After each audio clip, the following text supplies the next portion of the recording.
Amid swirling questions about Russian tampering in the 2016 election and possible contacts between the Trump campaign officials and Moscow, several investigations are underway in an attempt to get to the bottom of the claims. Trump, who has conceded Russian operatives likely participated in the hacks of the DNC, has asserted that any whiff of collusion between his campaign and Russian operatives is fake news.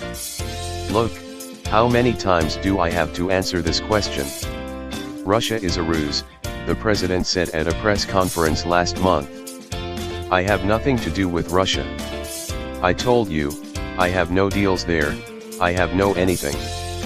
However, as more and more members of the administration, from Attorney General Jeff Sessions to senior advisor, and Trump's son-in-law, Jared Kushner, acknowledged that they met with Russian officials before the inauguration, some lawmakers and other government officials have indicated that probes are necessary. However, the president and others say that potential leaks of classified information, which have formed the basis for a number of news stories, are the priority to investigate. Here's a status of the many investigations, some of which have not been officially acknowledged, into the Russia question. Intel COMMITTES. The Senate and House Intelligence Committees are each conducting their own broad investigations into Russia that they say are aimed, in part, at reviewing the basis for the intelligence community's assessments about Russia's involvement in, and motives for, hacking U.S. election officials. A report from the IC released in January said there was an elaborate campaign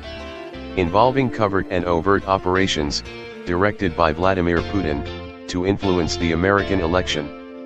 The report did not indicate if the efforts were successful. According to the House committee, alleged communications between Moscow and the campaigns fall within the scope of their investigation. And Senate committee leaders have said they expect the committee to call former National Security Advisor General Mike Flynn to testify about his contacts with Russian officials. Flynn resigned after reports surfaced that he had misled Vice President Mike Pence about the nature of his conversations with the Russian ambassador. Currently, committees are in the information gathering stage and have just formalized the scope of their probes. Oversight COMMITTEE. By comparison, Representative Jason Chaffetz, Utah, who runs the House Oversight Committee and investigated Democrat Hillary Clinton extensively during her campaign, from Benghazi to her use of a private email server, has said he wants to investigate the potential leaks of classified information, rather than the substance of those leaks. In a press conference in February, Trump said that though the news generated by the leaks was fabricated, the leaks themselves were real. Well, the leaks are real. You are the one that wrote about them and reported them. The leaks are real. You know what they said. You saw it. And the leaks are absolutely real. The news is fake because so much of the news is fake, Trump told ABC News' Jonathan Karl at a press conference last month. Chaffetz hasn't ruled out any further investigation of Trump and Russia's meddling, but so far he's taken little investigative action into the matter. The committee has said, however, it would look specifically into Mike Flynn's speaking fees in Russia in 2014 and 2015 and whether that was a violation of the Emoluments Clause of the Constitution, which prohibits enrichment of officials by foreign leaders. FBI. The FBI doesn't generally publicly confirm or deny the existence of any ongoing investigations, but ABC News has learned that the FBI has been conducting a months-long and multi-pronged investigation into Russian efforts to influence the U.S. presidential election. One key part of this probe has been Russian efforts to hack the Democratic National Committee and U.S. political institutions, an element of the broader probe led by the FBI Cyber Division. Another part of the broader probe is looking at human intelligence efforts by Russia to collect information on U.S. policy and the campaigns, including potential contacts between Russian officials or suspected intelligence operatives and associates of Donald Trump. This part of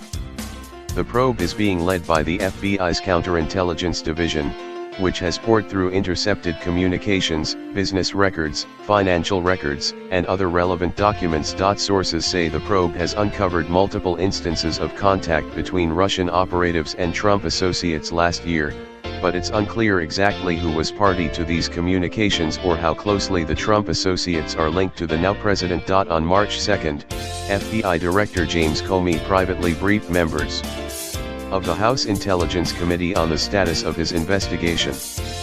The Democratic and Republican leaders of that committee disagreed on how the degree to which Comey was forthcoming or helpful. Graham and Senate Judiciary Subcommittee in early February, Senators Lindsey Graham and Sheldon Whitehouse, the chairman and top Democrat on the Judiciary Subcommittee, announced the Subcommittee on Crime and Terrorism would be investigating Russian efforts to influence democratic elections in the United States and abroad. Our goal is simple: to the fullest extent possible. We want to shine a light on Russian activities to undermine democracy, the two said in a statement.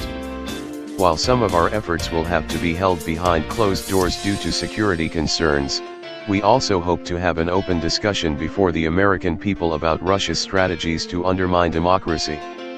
And on March 3, Senators Graham and Whitehouse also met with Director Comey to discuss their subcommittee's investigation. They said the purpose of the meeting was to make the director aware of the subcommittee's work and to ensure that the subcommittee's efforts do not interfere with the work of the FBI.